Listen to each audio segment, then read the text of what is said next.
Qu'est-ce qu'on a aujourd'hui, Clément, pour nos chers abonnés? Un nouveau concept qu'on vous laisse découvrir. Jingle. On vous emmène avec nous pour parler de films, de séries, des personnages qu'on adore ou qu'on déteste. Bienvenue dans High Five.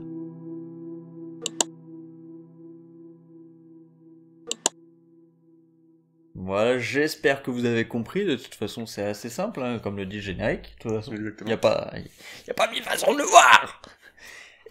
Et on va attaquer tout de suite avec donc les 5 méchants qu'on adore au cinéma. Films et séries confondus. Je te laisse commencer, Clément. Exactement. Avec le numéro 5. En numéro 5, nous parlerons de Jack Torrance. C'est un personnage auquel on s'attache, malgré lui, au fil du film. On tombe avec lui dans sa folie meurtrière. On est pris au piège dans l'hôtel avec ses démons. On croirait presque incarner le diable en personne. Ce qui rend ce méchant attachant, c'est qu'on ne veut pas qu'il lui arrive du mal. Même si lui, il provoque du mal. Ouais. On est triste de son sort, pour finir. Nous allons tout de suite passer au numéro 4. Donc le numéro 4, nous allons parler de Mysterio de Spider-Man Far From Home. Donc c'est un méchant de ce qu'on avait noté, créé par notre fameux Tony Stark, et c'est ce qui le rend autant fascinant, sa prise de risque d'utiliser Spider-Man pour arriver à ses fins, créer une technologie de toute pièce vis-à-vis en fait de cette technologie qu'il a créée avec Tony Stark, mais que Stark lui avait volé et lui a reprise. Une mise en scène qui rend le méchant charismatique de par sa démarche. C'est pourquoi on l'adore. Tout à fait. En numéro 3, Clément. Oui. On avait parlé du Joker. Pourquoi aimer le Joker? Pourquoi aimer le Joker? Adrien.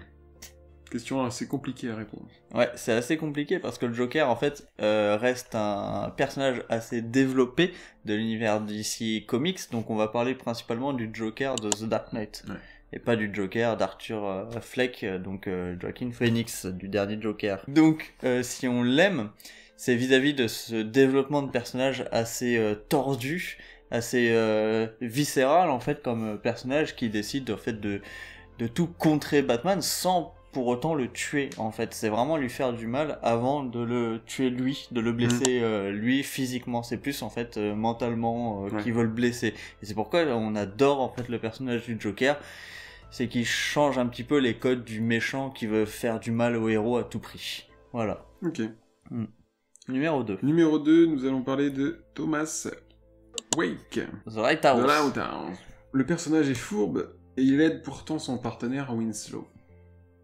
Mais pour des raisons qui lui sont propres. On pourrait développer tout cela en disant qu'il y a une sensation de grandeur qu'il en impose de par sa nature. On pourrait presque boire ses paroles. On pourrait en faire une vidéo développée sur lui, quoi, limite. Exactement. Ouais. Et en numéro 1, nous avons Wolverine. Wolverine. C'est ce que j'ai compris. Exactement. C'est Wolverine. Wolverine. Wolverine. Qui joue dans la série Burn Bound.